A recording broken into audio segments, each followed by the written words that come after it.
Olá, sejam todos muito bem-vindos a mais um episódio do nosso podcast EPC Descomplica. Para nós é sempre uma satisfação ter você aqui conosco. E esse mês é um mês muito importante, assim como todos os outros. Mas antes de falarmos sobre a campanha desse mês e sobre esse tema tão importantíssimo de estar trazendo aqui a luz, o conhecimento, o esclarecimento, porque nós precisamos esclarecer aquilo que tem angustiado a sociedade de uma certa forma, eu já te convido a seguir as nossas plataformas digitais. Estamos no Instagram, no TikTok, no YouTube. Todas as nossas redes, as nossas páginas são pensadas, calculadas para trazer para vocês esclarecimento sobre as nossas vidas pessoais, as nossas vidas financeiras e também as nossas vidas espirituais. Afinal, aqui neste canal, você também pode encontrar diversos conteúdos para a sua edificação pessoal e espiritual, tá bom? Mas você pode nos encontrar no arroba TV Promessa Viva. Nós estamos nessas plataformas que eu acabei de falar para você. Mas agora eu queria conversar com vocês sobre um assunto muito importante. Vocês já puderam ver que eu estou aí com a roupa amarela, né? Então, nós estamos dentro de um mês muito oportuno. Nós estamos dentro de uma campanha que, apesar de só trazer um enfoque maior no mês de setembro, eu acredito que ela deveria ser conversada e discutida durante todo o ano. Afinal, as dores emocionais acontecem ao longo de todos os dias durante o ano inteiro. Nós precisamos falar sobre uma dor silenciosa. Nós precisamos falar sobre as pessoas que estão passando por momentos de angústia, com ideação suicida. E o Setembro Amarelo, você pode ver aí na comunidade, se você tem ido a um posto de saúde, uma unidade básica, uma unidade do CREAS, do CRAS, a própria educação. Algumas igrejas, graças a Deus, estão começando a abrir os olhos para essa necessidade de conversar sobre as angústias emocionais, sobre as angústias mentais. Então, nós estamos nessa campanha de conscientização. E o Setembro Amarelo é justamente para que nós possamos trazer à tona essa discussão sobre o quão importante é falar sobre aquilo que muitas vezes nem sequer é dito, mas é muito visto pela ação, pelo comportamento daquela pessoa. Às vezes você tem ao seu lado uma pessoa que era incrivelmente radiante e de repente essa pessoa muda. De repente essa pessoa começa a apresentar comportamentos estranhos. Você até fica preocupada, mas aí você deixa passar batido, você deixa que isso se apague. E essa é uma discussão que eu quero trazer para vocês aqui agora. Que vocês possam estar prestando atenção, que vocês possam estar olhando aquelas pessoas que estão à sua volta. As pessoas que estão passando por uma angústia emocional, por um dilema, elas não vão estar gritando que estão passando, mas sim estarão fazendo pequenas jogadas verbais. Como? Aquela pessoa que gostava muito de sair, hoje ela já não gosta mais, ela já começa a se excluir mais dos convites, ela começa a ficar mais reclusa. Então, é extremamente importante que sim, vocês possam estar atentas a essas pessoas que têm apresentado essa mudança de padrão comportamental. Como eu disse, a dor, o desespero, a angústia, ela é feita muitas vezes em um silêncio tão profundo que ele chega a gritar. Eu ouvi essa frase certa vez no início da minha caminhada acadêmica na Universidade Federal de Sergipe, do professor Marcelo, eu me lembro como hoje. E ele trouxe essa frase célebre assim para minha vida.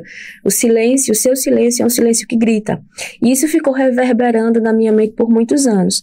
E com a prática clínica, com o atendimento dos pacientes em setting terapêutico, ao olhar para eles com uma pergunta feita como foi a sua semana, vem aquele famoso grilo, né, no silêncio. Mas é um silêncio tão angustiante, é um silêncio tão ensurdecedor que você consegue ver o quão perdida aquela pessoa está.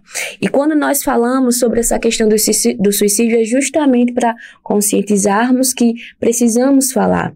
Às vezes existe o mito de que se nós falarmos sobre o suicídio, nós estaremos dando ideia às pessoas de como fazer.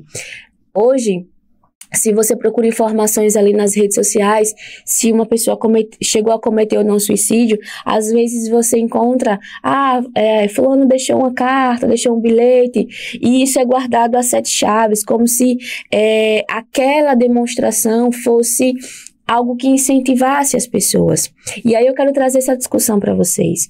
Aquelas pessoas que estão deixando uma carta para os seus entes queridos, deixando algumas palavras que a gente não tem acesso, mas a família tem, às vezes no momento, né, de dor, quando é encontrado a pessoa já em falecimento, nós precisamos nos ater aos momentos antecedentes àquela realização, aquele ato.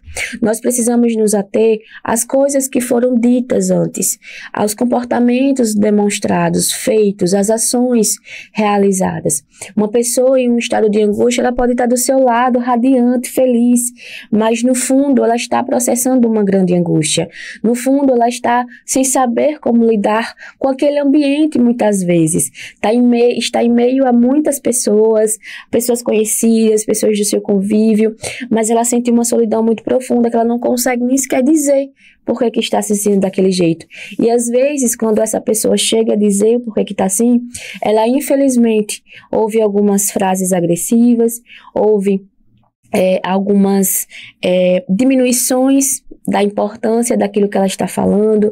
Então, nós enquanto sociedade, nós enquanto amigos, nós enquanto núcleo social, nós enquanto pessoas de uma determinada comunidade, seja ela de trabalho, religiosa, nós precisamos ter esse cuidado. Nós precisamos entender o impacto das nossas falas, das nossas ações para com aquelas pessoas, porque nós não entendemos a profundidade da angústia que o outro está passando, muitas vezes porque ele não tem essa capacidade lógica de explicar, porque é muita coisa emaranhada em si mesmas.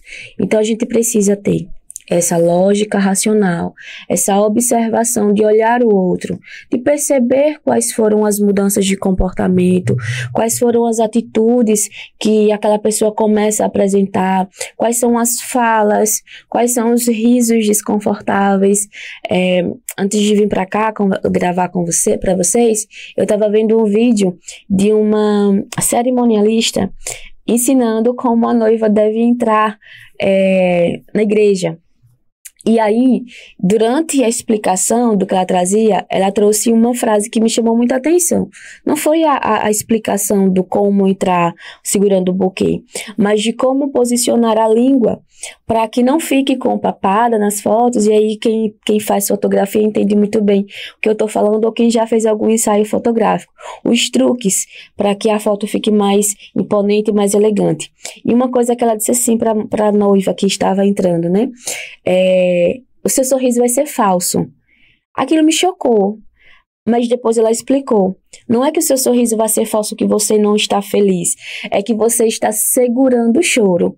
E aí a sua língua sempre vai estar no céu da boca, que é para que você não fique com o rosto muito deformado, com a demonstração de emoção, e aí acabe comprometendo a beleza do momento. Mas isso me pegou muito quando ela diz assim, um riso forçado. E quantas vezes nós estamos em uma situação, nós nos vemos forçados a sorrir, quando na verdade nós não estamos com nenhum pingo de vontade, e nós queremos apenas satisfazer o outro, nós queremos apenas demonstrar ao outro que, de certa forma, nós estamos sentindo algo, e que esse algo ele é confortável, ele é agradável, porque quando a gente para pensar, ninguém quer estar com alguém que está o tempo todo triste, o tempo todo reclamando. E muitas vezes essas pessoas que estão nesse estado de angústia, de profunda dor, de um silêncio ensurdecedor, uma dor que só ela está passando, uma vivência que só ela está passando, ela acredita que ela não pode passar para os outros, ou deixar que os outros vejam a sua emoção. Porque para ela, muitas vezes, o demonstrar emoção pode ser um sinal de fraqueza. E aqui vem uma outra discussão.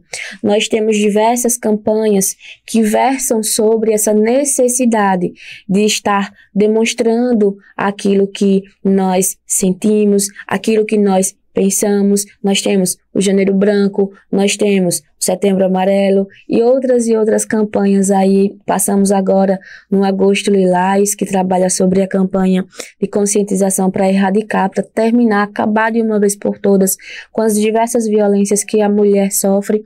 Então, quando nós passamos por essas campanhas para conscientização, nós chegamos à ideia de que, de fato, nós estamos necessitando conscientizar sobre o que é importante, sobre o que precisamos conversar, sobre o que precisamos conscientizar. E em todas essas campanhas existe a magnífica importância da emoção, do demonstrar. No janeiro, a expectativa e o quão nós podemos ficar frustrados por não conseguir criar uma lista de metas ou por nos sentir frustrados por não termos realizado as metas iniciais. Em um agosto, nós recebemos a pressão de que precisamos denunciar a violência, mas acreditamos que não conseguimos viver só sem aquele companheiro e, mais uma vez, a nossa emoção ela é dominante e faz com que a gente fique em alguns contextos tóxicos. Não nos vemos capazes de nos distanciar daquilo, né?